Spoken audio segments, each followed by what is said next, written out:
Welcome to the 10th topic of this course. We are looking at data representation. So we are looking at ASCII Unicode, so in terms of encoding characters. Then we're looking at bitmap images.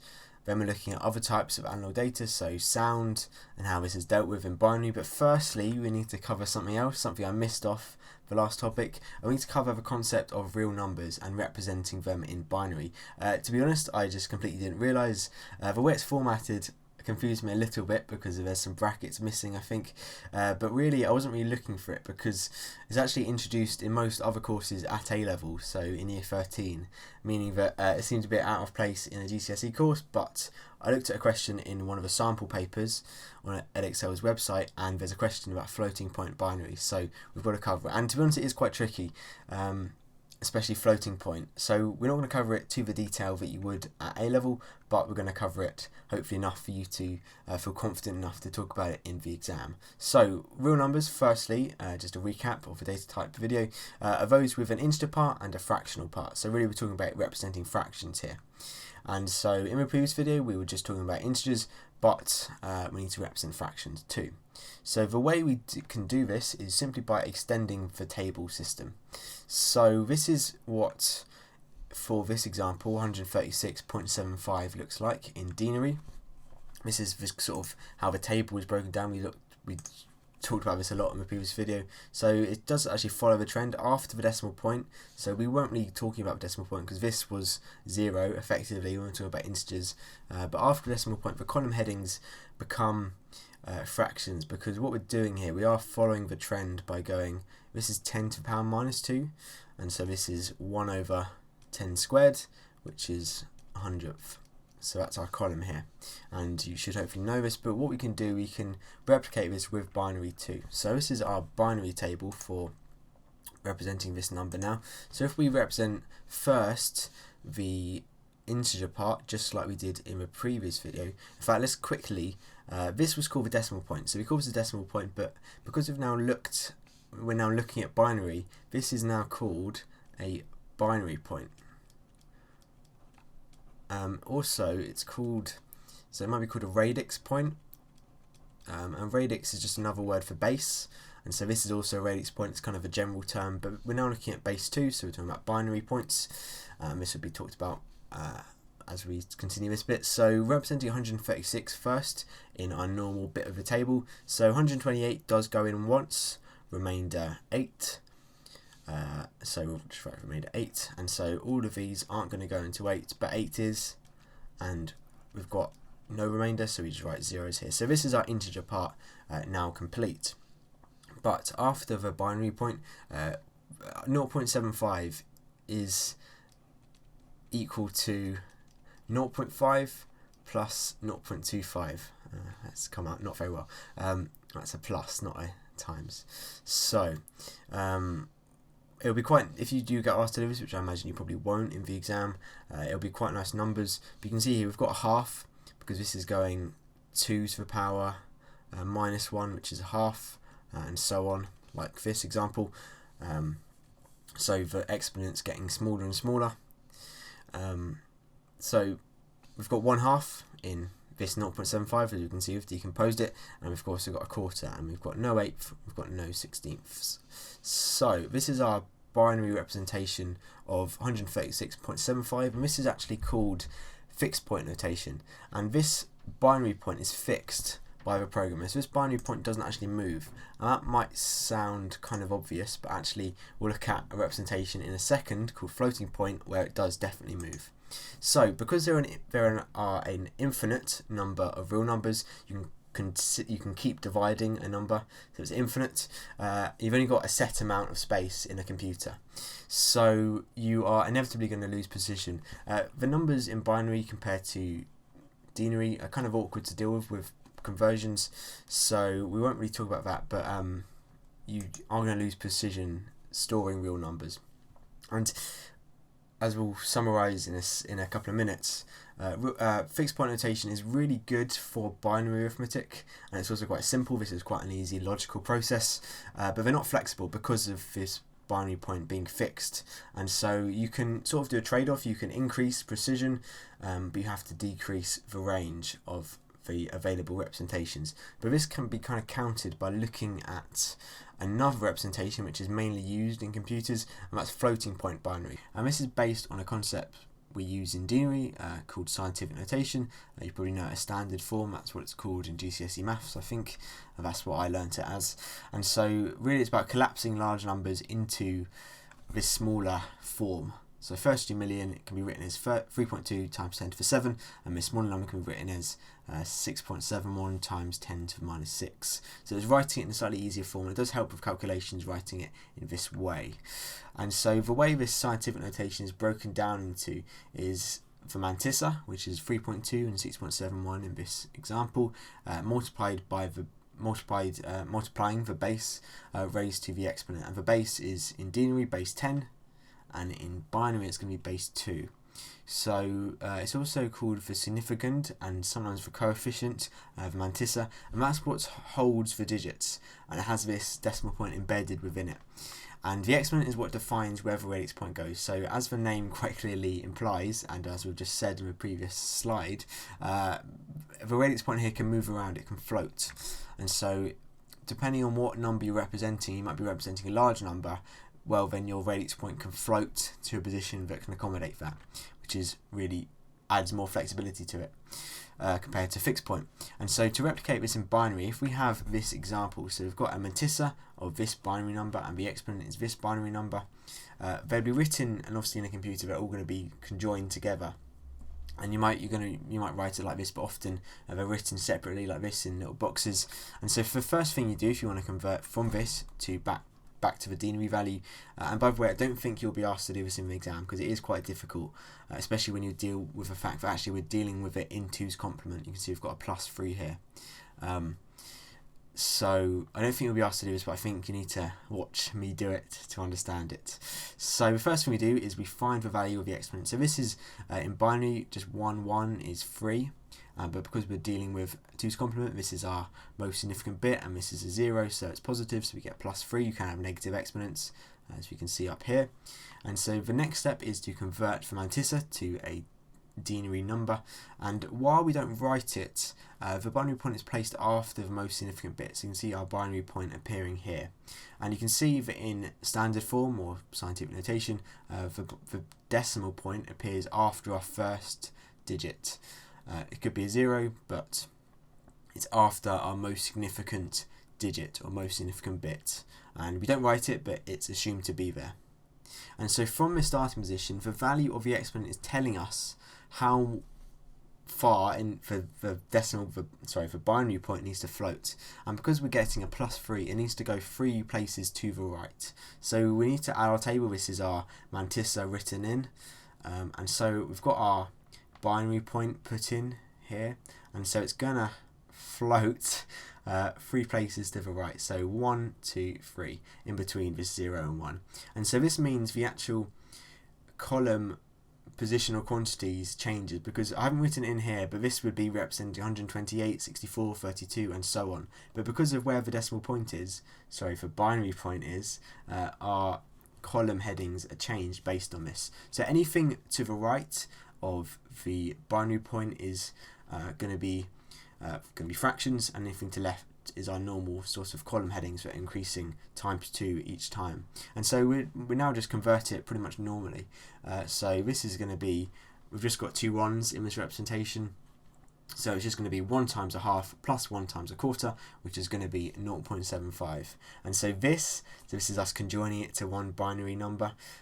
This is just this plus this together in base 2 equals our floating point number of 0.75. So it's quite a difficult process, but there are advantages to doing it like this. So if we just summarize, this is maybe what you want to try and understand, because you will be asked to do this in the exam potentially. So the 2 representations are fixed point and floating point. In fixed point, the binary point cannot move, whereas it can move in floating point.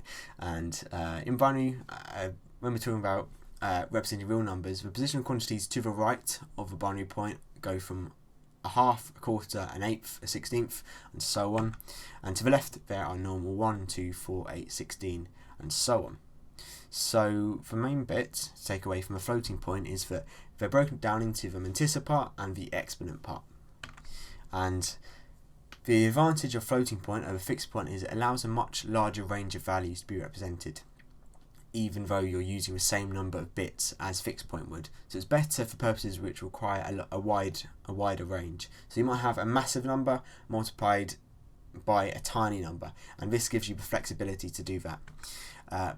But fixed point calculations, not only is it actually simpler to do, it uses the same arithmetic as we looked at in the last video, so what integers use, and so the hardware configured for the integer calculations can be used with fixed point too, so it does make processing faster. But that's it for this section. This is the previous video, but we're now moving on to actually what this topic is meant to be about, and that's representing text. Okay, so I guess in comparison, at least to what we've just looked at, the rest of the video should be relatively easy. So the first thing we need to cover is ASCII and Unicode, and these are examples, the two best well-known examples of character sets. And character sets are what are used to encode characters, to represent characters, and essentially they're sets of codes that assign a character to a unique bit pattern. So a character code is just a binary representation of a character, so a character is a letter, number or symbol. So in my made up character set, I'm mapping A to 1 in binary. And so the result is text can be represented by long strings of zeros and ones. And so a bit of a history lesson here. In the early days of computing, so we're talking 1950s, 1960s, lots of character sets were being created. So different programmers would create their own character sets. And this caused compatibility issues when communication was being introduced to the systems and data was being shared. And so in an attempt to standardize this, something called ASCII was created, and it stands for American Standard Code for Information Interchange. And in the AQA GCSE course, there was once an exam question, it was just worth 1 mark, asking you to write out what it stood for. So if Edexcel get any ideas, you might want to learn this. So the original ASCII character sets, like I say, this is talking about 1960s, relatively about that time. It represented characters with 7 bits each, but then it was changed to something called extended ASCII to have a bit length of 8, and this allowed 128 and 256 characters to be represented respectively. But even 256 is not sufficient to represent all possible characters in different languages. So this was American, so it had the English letters, but it wouldn't have stuff like a pound coin, it would have the dollar, and in different languages which use different symbols, different characters, it's not ideal. And so when the internet and mass communication was introduced, there needed to be a more universal character set, and that is Unicode. And so Unicode was developed to represent more characters, and ASCII is a subset of Unicode, so it does include ASCII and they share the same codes. And Unicode used, I believe it's changed now, there's been lots of updates for Unicode, used 16 bits, and 16 bits can represent, it can currently code for more than 120,000 characters, and the whole point of it is to cover all symbols and characters. So this is an excerpt from the ASCII table. So you can see we've got letters, we've got control symbols, and this is what it might be presented in the exam. Just for character code for a couple of letters, you might have to maybe write out, say, BAC, and you literally just write from back to back the whole character code, and that's how it will look like, or how it's represented at the base level in a computer. So the next thing we need to look at is representing images in binary, and there's 2 types of images. Really, we talk about vectors and bitmaps, and vectors aren't on this course, but bitmaps are. So a bitmap is an image stored as an array of individual pixels. So most images are examples of analog data. I was just thinking about whether real life photos would really, it's a slight contradiction there, so maybe it's best to talk about in terms of paintings.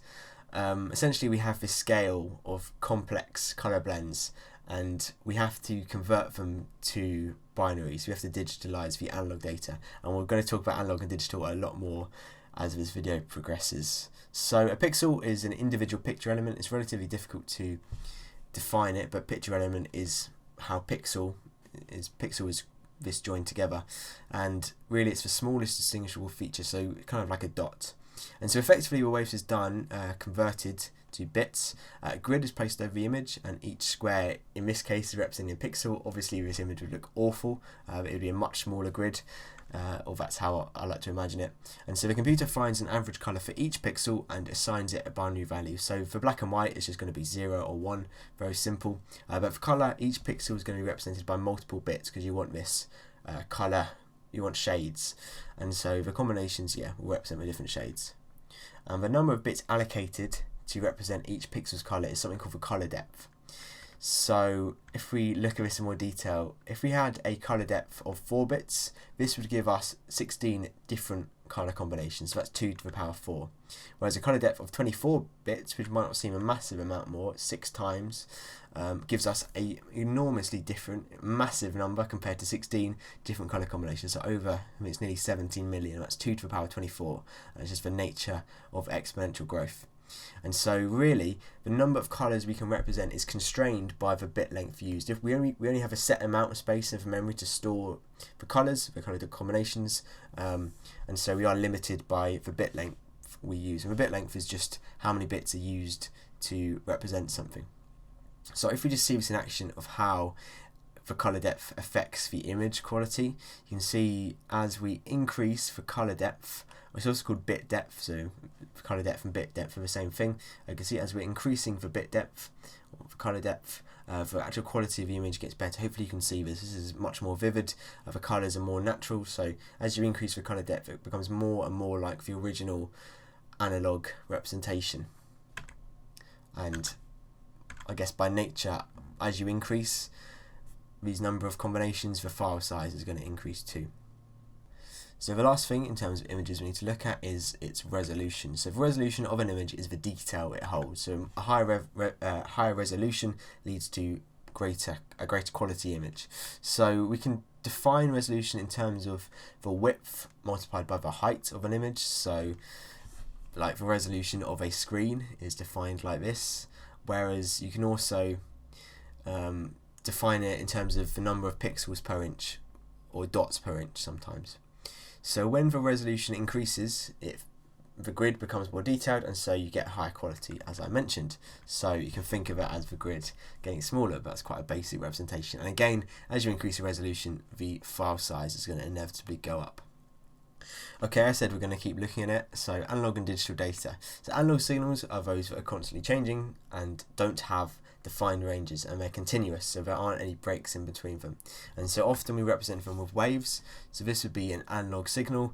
This could be representing sound. So I'm using a microphone now. My voice is analog data because the voice could be continuous data, and basically pretty much most analog signals are naturally occurring. And so the voltage on our axis, the microphone I'm using is going to convert the sound waves into analog electrical data, which is represented by the voltage, and this contrasts with digital data, which is within discrete values, and this means we have defined ranges. So this is just 0 and 1, I guess, for binary system, and it can only take certain values too. So whereas analog data could in theory be any value, digital data is within two set ranges. And so the fact for input and output to a computer are often analog. So speakers, we get sound out from a computer, and like I say, the microphone going in, but all processing is done in digital with binary, so we need to do some conversion, and a device called an analog to digital converter would perform this task, or often shortened to ADC, and the specification mentions 3 types of analog data: so sound, temperature, and light intensity. We're going to look at sound. You don't really talk about representing temperature and light intensity because they're not really common inputs to a computer. But if you got asked about temperature or light intensity, we're going to look at sound in a minute. You kind of have to model sound and just replace what you're talking about of sound with temperature or light intensity. It's a very similar process. So first of all, we're going to look at sampling. And sampling is a process of recording an analog signal at regular intervals, and this essentially means it's converted to digital. So it's done by taking the sample of the height or the amplitude of a signal at regular predetermined time intervals. So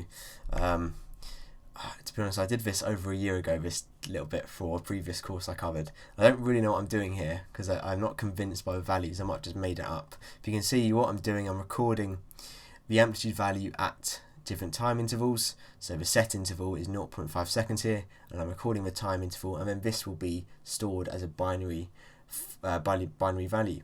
And the sampling frequency is a term you need to know, and that is the average number of samples obtained per second. So the average number of samples recorded per second. And the unit we give it is hertz.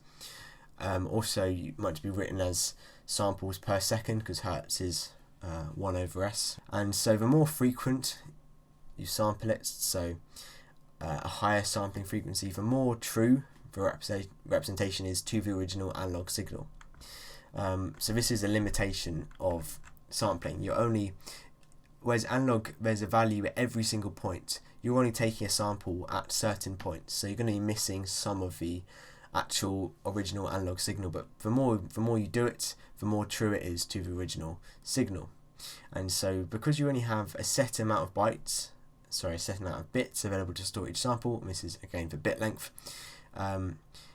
you're limited in how many values you can record. So if we only had 4 bits to store each sample, so each value, we're going to lead to a sound quality that's not as good as if we use 16 bits. And so this would be 16 values, which is 2 to the power 4, compared to over 65,000, which is 2 to the power 16. And so again, we're constrained, the quality is constrained to how many bits we're using to store each value and how many times we're sampling it. Another way, we need to look at something called quantization. This is a process of approximating the analog values to predetermined discrete levels. And so this is actually something I had to look up. I've used this kind of similar process in maths before briefly, but this is obviously in terms of sound and signals, and so I'm not a sound engineer, so I've tried to look it up, but it's not massively, I find it quite difficult to understand fully, but I do my best to try and explain what I think I understood. So sampling is something that works on the x-axis. We're working on the x-axis where time is a quantity, whereas quantization is working on the y-axis. So really what we're doing is we're mapping the original analog signal to the closest digital value we've got set. And so you can see here, and I've taken this from Wikipedia, the original signal is in green, and we've got these set levels to store it at. So we're trying to make it into a discrete set of data, and so we're basically just approximating it by mapping it towards the closest level available. So we are losing some of the actual original signal. You can see in red we've got the actual difference between the original and the quantized signal. So the quantized signal is the digital signal. So it's not perfect, and we are going to lose some of the actual true sound, but it's just another way of digitizing the sound. And I think sampling and quantization are used together, but like I say, I'm not a sound engineer, so I don't totally understand the actual process, but we can look at it from a computer science perspective, and we can talk about that. If we are only using 3 bits to represent the amplitude levels, we're only going to get 8 discrete levels possible. So this is again from Wikipedia. We've got 3 bits used to represent each level, and this means we've only got 8 actual possibilities, because 2 to the power 3 is 8, and so it means we get quite a jagged sound here. It's not nearly accurate. So this is relatively smooth or very smooth. So this is obviously pretty good, whereas this is using not many bits to represent each amplitude level, so we get quite a jagged sound representation. So that's it for this topic. Quite a difficult one, I think. The sound is slightly difficult. Like I say, if you do get asked about this in terms of light intensity or temperature, just try and model it on what we've looked at with sound. So it's basically the same process. If you get a choice, I'll talk about sampling because it's slightly more intuitive, and you really just got to talk about, so if you're talking about temperature, you've got to take about the input, you've got to record the amplitude at set samples, and you can talk about things like the sampling frequency and how many bits we're using to represent each sample, and obviously the beginning with floating point and fixed point wasn't ideal, and it's quite difficult, so hopefully it was okay. Thanks a lot for watching.